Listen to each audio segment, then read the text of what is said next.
So again, social class, a group of people who share a similar position in the stratification system.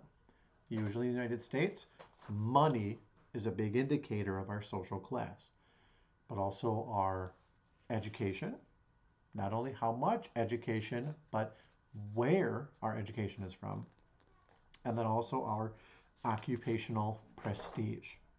Okay, so I'm going to introduce, I believe it's four, I really should have looked at this. 1, 2, 3,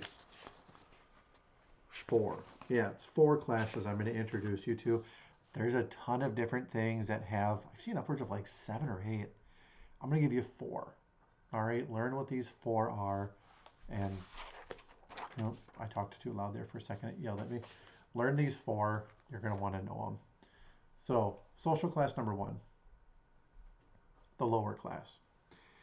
For the lower class, education is usually some high school. That's really about it. Oftentimes it is public high school that the people attend, not private, public high school. Occupation for these people, usually they are unemployed or they are employed at minimum wage jobs or temporary jobs. Okay? For the lower class, their income is usually $20,000 or less. $20,000 or less.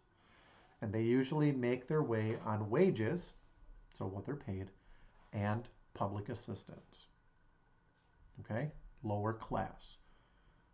Not a lot of education, sometimes barely high school graduates. If they're employed, it's usually at minimum wage or temporary jobs, and they usually make $20,000 or less for their wages for the year. Okay. Now I'm going to give you a Baylor example, so bear with me. I didn't have time to give you guys the survey, but here's what I found out about my Baylor students.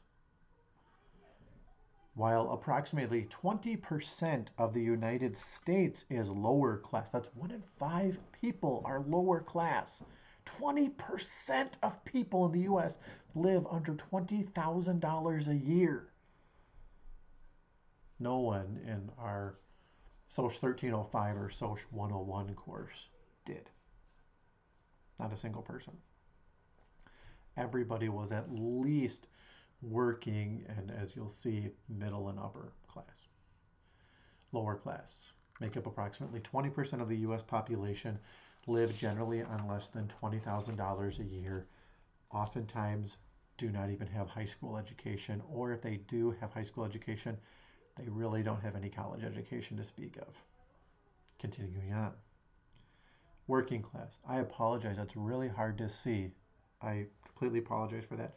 Working class. Working class, their education, usually a high school grad. Okay? They may have some vocational training, i.e. a trade school. That's what Bethany was when they were their 2-year and doing their AA, their associate's degrees and stuff like that before they became a 4-year. So vocational training, think of your electricians. You can fall into this class. Your HVAC people fall into a class like this. I believe this is a picture of foundry workers, so steel workers. Occupation, usually entry-level jobs. Service workers or unskilled blue-collar workers, which again, based on the picture, I'm guessing is what a lot of these folks are. They would fall into the blue-collar workers. Income is usually $20,000 to $40,000 a year. Primarily wages, so predominantly they get all their money from working with little to no public assistance. Now, I want you to think about that. At $20,000 a year, they can get public assistance. Once you start getting a little bit higher, you get very little to no public assistance. Even though, well, we're going to run numbers in a little bit and you'll understand, you're not making a lot of money. Not generally enough to survive in most states, in most cities. But these are working class people. Again, usually high school grads, some vocational training potentially, occupation, blue collar, service workers, things of that nature, $20,000 to $40,000 a year, predominantly wages. With my Baylor folk, it was about 4% of the class. Of the United States, it's about 30% of the people. So now I want you to stop and think about this for a second. In the United States of America, right now today, nearly half of the people in the United States of America live on $40,000 or less per year. Please remember that's before taxes.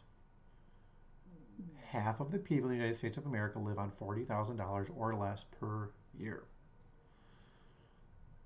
I should have you guys do the math and see what it would cost for you to live for a year.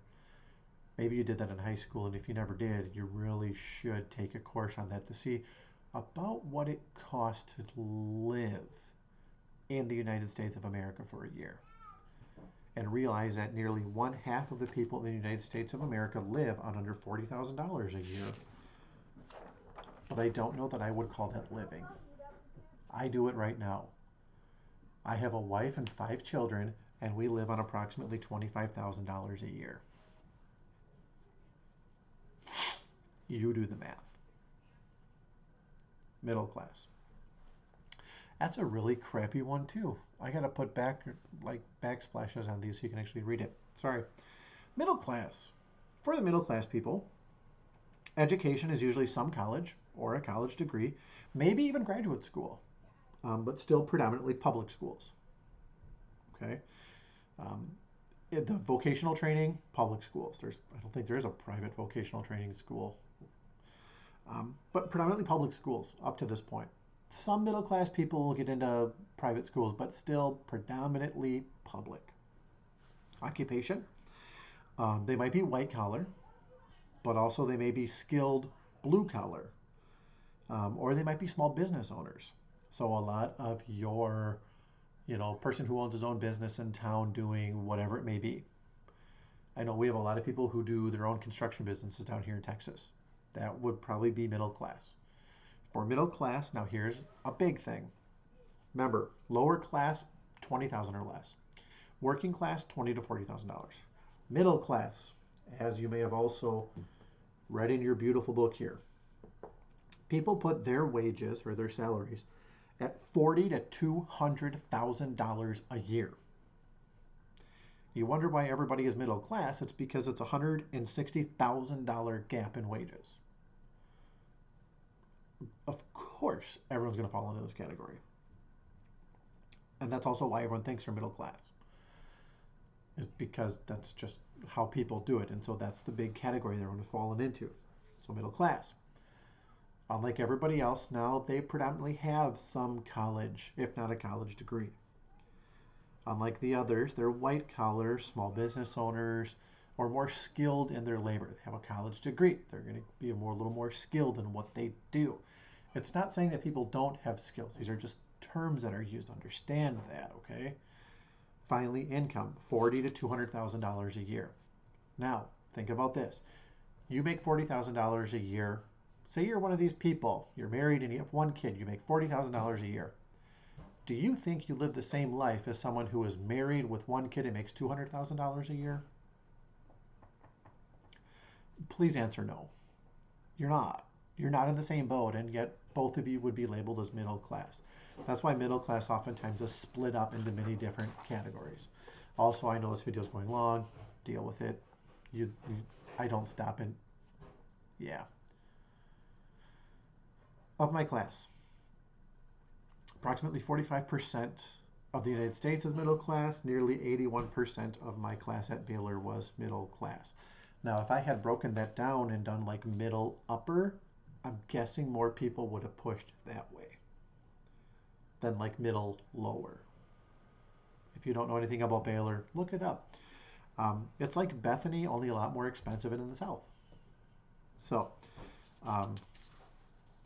roughly half the United States is middle class, or at least they claim to be middle class.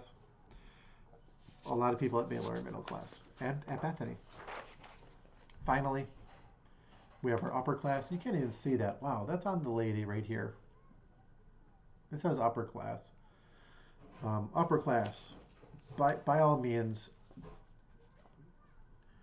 think the complete opposite of everybody else. These are people who have the college degrees, they went to the elite universities, their occupations are investors, corporate executives, they have the power positions, um, income $200,000 or more a year.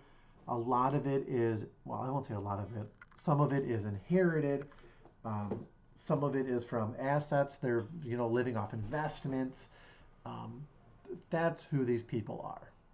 They are the upper class. They are the upper crust. They are the creme de la creme. They are the ones who went to Harvard and could pay for it. They are the ones who went to private schools all throughout school and didn't bat an eyelash at how much it cost. They're the ones that have 3 houses and go on 6 vacations a year. Like, these people. Maybe you don't know them personally, but you know these people. Okay? In the United States of America, they are approximately 5% of the United States. In my class at Baylor, they are approximately 14% of my class. I had 3 times as many people in the upper class than I had in the working, and I had no one in the lower class, so than I did in the working or lower class. These are the people that I'm teaching. My upbringing is from divorced parents, very much lower class. I'd be surprised if my mom broke $20,000, being that I live with my mom. I'd be surprised if my mom broke $20,000 in any given year of income. I'm not even going to lie to you. Until very recently, I I had a lower class upbringing, and I'm teaching these rich kids. Good times. Um, so yeah, those are the 4 classes. Learn them, live them, love them, and we're going to come back and talk more about the theories.